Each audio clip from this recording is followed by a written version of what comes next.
पीले दांत वाली बहू। रंजना कभी ब्रश नहीं करती थी। उसे कितनी बार उसके माँ बाप ने डांटा, लेकिन उसका कोई असर उस पर होता ही नहीं था, जिस कारण से उसके दांत पीले पीले हो जाते हैं। शादी के बाद अरे बहू, वैसे तो तुझ में कोई कमी नहीं है, पर तेरे दांत दांत इतने पीले कैसे है बेटा? कैसे है मतलब? कोई सर्जरी थोड़ी ना कराइए। वो तो क्या नाम, मैं ब्रश नहीं करती थी तो पीले हो गए। अब क्या करूं? आप कहे तो लाल करवा लूं या फिर काले? यार ये क्या है, क्यों माँ से लड़ रही हो? लड़ रही हूँ? अरे मैं लड़ रही हूँ या ये बोल रही है कि दांत पीले हैं, पीले। अरे तपस्या थोड़ी ना की है इन्हें पीले करने के लिए। बकायदा ब्रश नहीं किया है 20 साल तक, तब जाकर। छी, कैसी बात कर रही हो? ये उस वक्त तो पीले नहीं थे जब हम लोग तुम्हें देखने आए थे। अरे तब साफ करवा लिया होगा डेंटिस्ट के पास जाकर। अब देखो कैसे पीले पीले लग रहे हैं। रंजना सास की तरफ गुस्से से देखती है। फिर शुरू हो गई पीले पीले पीले। अरे पीले तो तब भी थे जब मेरे हाथ का रसगुल्ला उड़ा उड़ा कर खा रही थी और बोल रही थी, लड़की नहीं गुणों का खजाना दे रहे भाई साहब आप। खैर, अब वो लोग करते भी तो क्या करते, पीले दांत वाली बहू पल्ले पड़ी थी तो झेलना तो था ही। एक दिन कीर्तन में रंजना गाना गा रही थी। अरे कमला बहन, माँ का द्वार है, यहाँ तो सब शुद्ध होकर आते हैं, फिर अपनी बहू को ब्रश भी नहीं करवाती तुम। दूर से पीले पीले दांत भक्ति में बाधा उत्पन्न कर रहा है। अरे कोई 2 साल की बच्ची थोड़ी ना लेकर आई हूँ मैं बहू बनाकर। अच्छी खासी लड़की है, अरे कैसे करवाऊं ब्रश? ये तो उसे खुद करना चाहिए ना। अब माँ बाप तो इसके जैसे तैसे निपटा दिए, ये नहीं सोचा कि सास कैसे संभालेगी। सास बहू को लेकर घर आ जाती है, लेकिन सोच लेती है कि अब इसे लेकर कहीं नहीं जाएगी।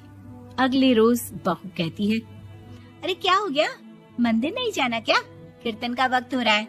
मेरी मधुर वाणी से कान्हा जी जागते हैं और सोते हैं। आप तो जानती है ना उनकी भक्ति में कितना मन लगता है मेरा। वो क्या है ना, तबीयत ठीक नहीं लग रही है मेरी, आराम करूंगी मैं। तबीयत ठीक नहीं लग रही? अभी तो मिथुन के गाने पर नाच रही थी आप, और अब बोल रही है कि तबीयत ठीक नहीं लग रही। अरे भक्ति में मन लगा लो सासू माँ, ऊपर जाना है, क्या मुंह दिखाओगी आप? हाँ? सास को बहू की बात पर गुस्सा आ जाता है। मैं क्या मुंह दिखाऊंगी, इसकी चिंता तो ना कर, समझी? अपने मुंह की चिंता कर, जो ये पीले पीले दांत लेकर हर जगह पहुंच जाती है। पता है लोग कितना मजाक बनाते हैं। ना जी ना, मैं नहीं जाना कहीं तेरे साथ। तो ये बात है। कोई ना, मत जाओ, मैं अपने कमरे में ही बैठकर भक्ति कर लूंगी। ऊपर वाला दांत थोड़ी ना देखता है, मन देखता है, भावना देखता है। और अरे बस बस, तू सब कुछ दिखा, बस ये सफेद चमकदार दांत ना दिखाना किसी को, है? जा यहाँ से। बहू को सास की बात का कोई फर्क नहीं पड़ता, वो तो जैसी थी वैसी ही रह जाती है। सुबह नहाकर किचन में खाना बनाना, फिर खाना खाना, कीर्तन भजन करना और सो जाना।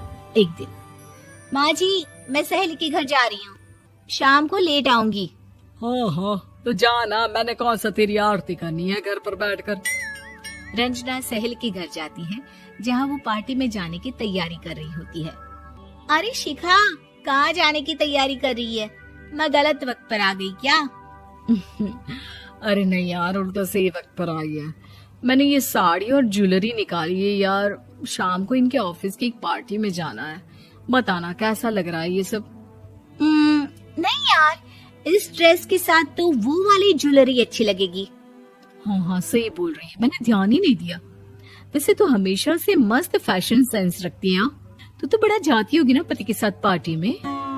रंजना कुछ नहीं बोलती, बस सोचती है कि यार काश ये बात सही हो जाती। पर मैं क्यों नहीं जाती पार्टी में? क्या इन लोगों की कोई पार्टी होती नहीं होगी? रंजना घर आती है और रात में पति से सवाल करती है, एक बात बताइए, आप मुझे किसी पार्टी में क्यों नहीं ले जाते? क्या आपकी यहाँ ऑफिस में पार्टी नहीं होती? पति बेचारा